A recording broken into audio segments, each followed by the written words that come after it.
Now let's return to the biggest story in this building. The owner of News International, News Corp, News UK here in London, Rupert Murdoch, the media tycoon, arguably the greatest media tycoon ever, certainly of the modern age, stepped down as chairman of this company and handed the reins over to his son Lachlan, who will now become chairman. Mr. Murdoch has taken on the role of Emeritus chairman, and everyone who knows him knows we haven't heard the last of Rupert Murdoch in this company.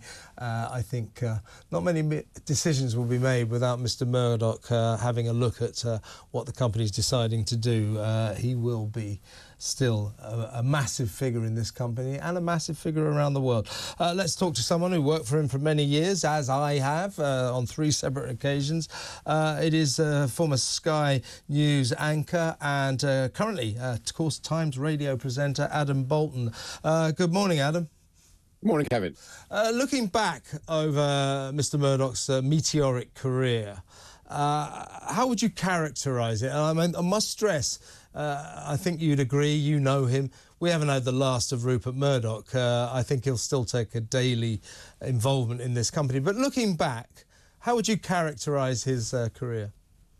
Well, I think you can honestly say that the British media landscape, as it now is, would not be in the healthy state it is if it wasn't for Rupert Murdoch. I mean, we have to remember that he really was in the forefront of inventing the modern tabloid. First came to the United Kingdom at the News of the World. Then he took over a moribund newspaper and created the Sun newspaper. And then after that, you know, the Times and the Sunday Times were in dire financial straits. There'd been a lockout.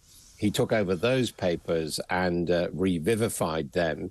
And in the process, of course, there was the Wapping dispute, which really made modern newspapers possible. What it did was take away the idea that the offices and the journalists had to be in the same place as the printers, and that the printers, ultimately, whether they worked or not, depended whether the newspaper got out. He changed that. And then he did a similar thing in television, which is where I came across him, at Sky, really saying, look, the idea of having 3 or 4 channels all directly controlled by the government, effectively through either the license fee or through the franchise system, that there can be more choice, that people can watch football pretty much all day if they want, or they can get news all day if they want. And he pioneered and backed those, all at a time, it has to be said, where he was always taking a financial gamble to do it. It paid off, made him the billionaire he is today. But he did go to the wire a number of times with his enterprises and could have gone bankrupt. So a brave man in the media sphere and someone who has totally transformed it. And I think, you know, we both work for him and, you know, you could say we're sucking up to him. But I'm saying this objectively. I think that the media industry, particularly the newspaper industry, owes Rupert Murdoch one hell of a lot. I mean, he still runs quite a few loss-making newspapers. He subsidises them because of his love of print journalism. And many, many thousands of journalists around the world, me included, you know, have a lot to thank him for. I've worked for 3 of his newspapers. They're always the most exciting newspapers on the block, the best places to be, with the sharpest journalists. They always are, and the same for you guys at Sky News when you were there. There's something about him that sort of produces great journalism, and I think it's because he's a great journalist himself.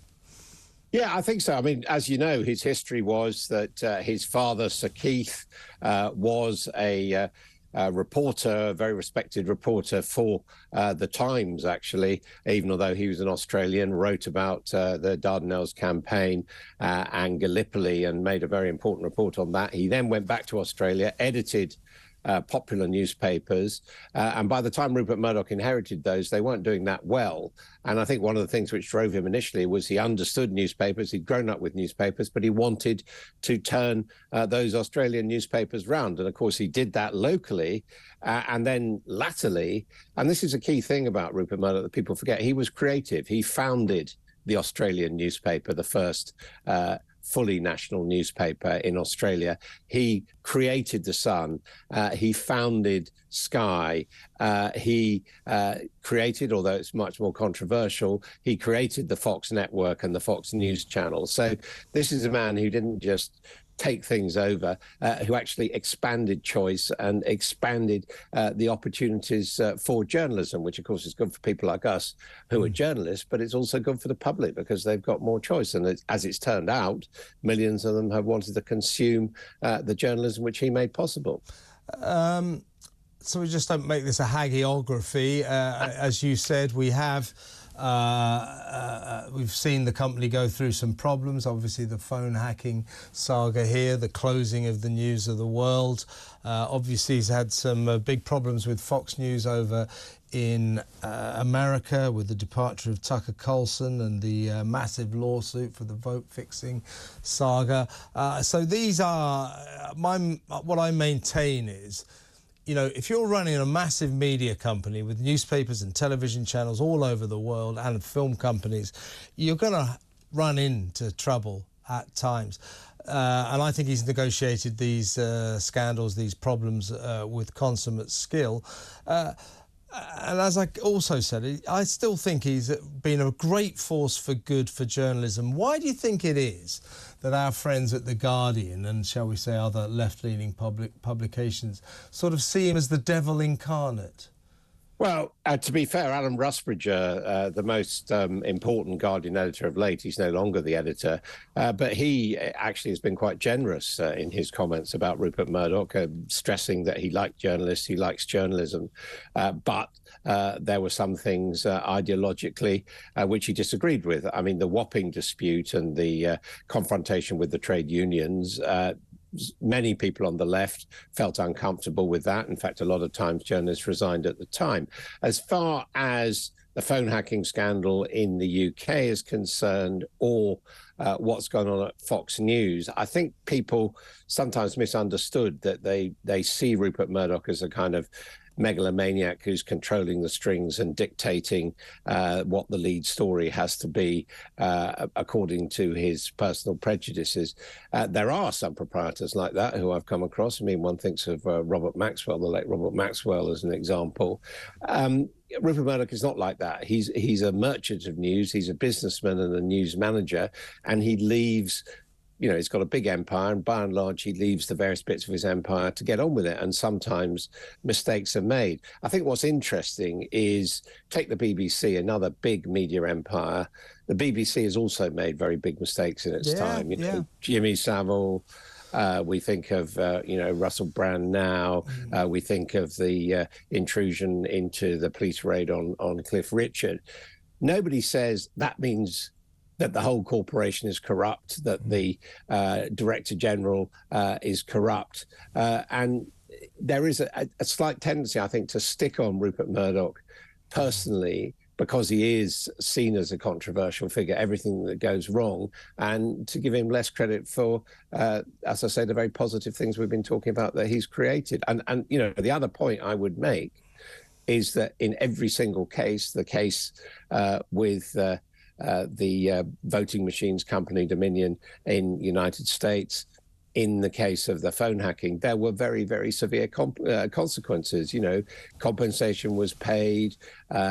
People in some cases were prosecuted. In some cases, they went to prison. The News of the World was closed. So it wasn't as if, you know, he just carried on regardless. He accepted responsibility. And as I say, there were consequences. And I know he's not an interfering proprietor. You know, he takes a great interest in his editors. He pays them well, but he expects them to work round the clock and to be ready to take his phone calls. And I used to work on The Sun in the 1980s, and I know that when he would call up from around the world and the various editors would tell them what was on the front page, for example, shall we say, Freddie Starr ate my hamster, he would sort of be almost bemused by these stories.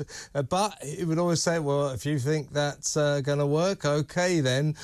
He does not dictate to editors what they should do. And yet our friends at The Guardian think he is that kind of a guy. He's not. Yeah. He never has been. Well, I think Calvin Mackenzie was very much a wild man editor at The Sun, as you're talking about, knew what would interest people, but sometimes quite controversial. And I remember the late CEO of Sky actually saying to me once that he'd been talking to Rupert Murdoch, and Rupert Murdoch said, "I think it's time for Kelvin to do something else." And the CEO said, "Well, I'll have him." And to which Rupert Murdoch apparently said, "You're mad, but you can if you want. You can if you want him." I think I know where they're coming from, having worked for that gentleman. Just a last word, Adam. It's been great talking to you. Going forward, he's handed the mantle over to his son Lachlan. He is now the chairman of International News Corp, News UK here.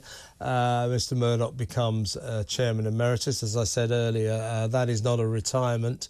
I don't think Rupert Murdoch will ever retire. He will still have a daily involvement in this company. But going forward, in quite what I thought was quite a moving statement he made yesterday, paying tribute to the people who clean the bathrooms and the reception, everyone in the company. Going forward, are we in good hands? He said he has he thinks the company has a very exciting future. Do you agree? Well, I think so long as Rupert Murdoch is around, he is 92 and capable, I think it will very much be the continuation, if you like, of what the newspapers sometimes call the Murdoch empire.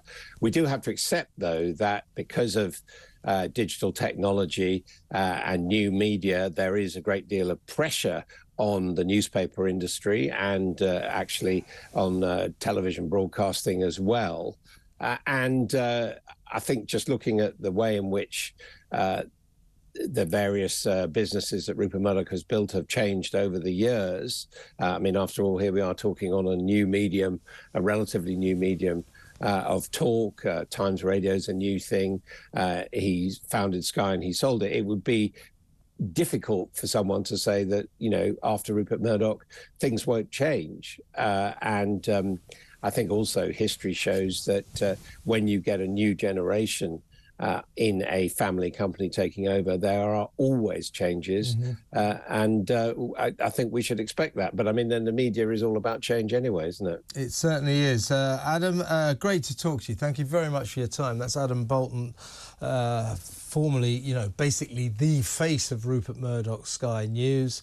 The main anchor there for many years, and now a presenter, a host on Times Radio. Catch his show on our station, Times Radio. It's really worth listening to.